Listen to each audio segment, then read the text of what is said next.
हम अपनी ज़िंदगी में अपने माँ बाप, अपने भाई बहन, अपने रिश्तेदार, इन सब को चूज़ नहीं कर सकते। पर एक ऐसा रिश्ता है जो हम खुद से चूज़ करते हैं, और वो है दोस्ती का। हम अपने दोस्त खुद चुन सकते हैं, और यही इस रिश्ते की सबसे खास बात है। अगर हम अपने इतिहास के पन्नों में झांके तो हमें दोस्ती की दो ऐसी मिसालें मिलती है जो शायद ही फिर कभी हमें देखने मिली है, और इसी के बारे में हम आज बात करने वाले हैं। तो इस वीडियो को एंड तक जरूर देखना। तो अगर मैं दोस्ती की बात करूं तो एक ऐसा दोस्त जिसने मरते दम तक अपने दोस्त का साथ नहीं छोड़ा, और वो है कर्ण। कर्ण महाभारत का वो पात्र है जिसे कुछ लोग बहुत ज्यादा पसंद करते हैं और कुछ लोग बहुत ज्यादा उसे नापसंद करते हैं।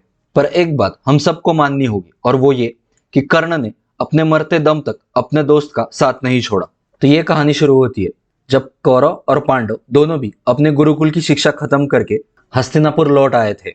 ये सारे भाई जब अपनी शक्तियों का प्रदर्शन कर रहे थे, तभी वहां पर कर्ण की एंट्री होती है। कर्ण को द्रोणाचार्य ने वो क्षत्रिय नहीं है इसी एक कारण से शिक्षा देने से मना कर दिया था। जिसके बाद कर्ण ने भगवान परशुराम से धनुर्विद्या सीखी। जब सारे कौरव और पांडव अपनी शक्तियों का प्रदर्शन कर रहे थे, तब जब कर्ण वहां पर आए तो कर्ण को भी अपनी शक्तियों का प्रदर्शन करना था। कौरवों और पांडवों के बीच में सिर्फ अर्जुन ही थे जो धनुर्विद्या में निपुण थे, और कर्ण को यह साबित करना था कि वो अर्जुन से बेहतर धनुर्धर है।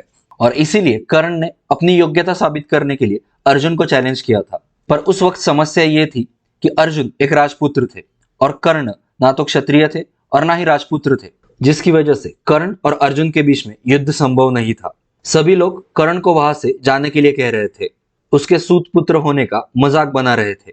योग्यता होने के बावजूद भी कर्ण को उस वक्त अपमानित किया जा रहा था। पर उसी बीच दुर्योधन ने कर्ण के तरफ मित्रता का हाथ बढ़ाया। दुर्योधन ने कर्ण को अंग प्रदेश का राजा घोषित कर दिया, जिसकी वजह से सूत पुत्र होने के बावजूद भी अब कर्ण अर्जुन से लड़ाई कर सकते थे, क्योंकि वो अब अंगराज कर्ण बन चुके थे। जब सारी दुनिया कर्ण को धुतकार रही थी, सभी लोग उसका अपमान कर रहे थे, उस मुश्किल घड़ी में दुर्योधन ने कर्ण की तरफ मित्रता का हाथ बढ़ाया था, और इसी वजह से कर्ण ने मरते दम तक दुर्योधन का साथ नहीं छोड़ा। श्री कृष्ण ने जब कर्ण को यह बताया कि वो सारे पांडवों में से सबसे ज्येष्ठ भ्राता है, और अगर वो पांडवों की तरफ से लड़ते हैं तो जीत के बाद वही हस्तिनापुर के राजा होंगे, तब भी कर्ण ने दुर्योधन का साथ नहीं छोड़ा। अपने जन्म की सच्चाई जानने के बावजूद भी कर्ण ने आखिर तक दुर्योधन का साथ दिया। कर्ण को पता था कि वो अधर्म की तरफ से लड़ रहा है, फिर भी दुर्योधन को बचाने के लिए उसने मरते दम तक उसका साथ दिया। तो मेरे प्यारे दोस्तों, अपनी जिंदगी में एक दोस्त ऐसा जरूर बनाना जो कितनी भी कठिन परिस्थिति आए फिर भी आपका साथ कभी ना छोड़े। तो इसी महाभारत में हमें दोस्ती की एक और मिसाल मिलती है, और वो है श्री कृष्ण और अर्जुन की। श्री कृष्ण उस वक्त द्वारका में थे और अर्जुन हस्तिनापुर के राजकुमार थे। महाभारत के युद्ध के वक्त श्री कृष्ण को पता था कि यह युद्ध धर्म और अधर्म के बीच में लड़ा जा रहा है। जब से श्री कृष्ण और अर्जुन की मुलाकात हुई थी, तब से श्री कृष्ण ने अर्जुन को धर्म का ज्ञान दिया था। महाभारत के युद्ध से पहले जब श्री कृष्ण और उनकी नारायणी सेना, इन दोनों में से एक का चुनाव होना था, तब श्री कृष्ण ने सबको पहले से ही ये बात बताकर रखी थी कि वो इस युद्ध में शस्त्र नहीं उठाएंगे, और इसी वजह से दुर्योधन ने नारायणी सेना का चुनाव किया। जबकि ये सब पता होने के बावजूद भी अर्जुन ने श्री कृष्ण को ही चुना।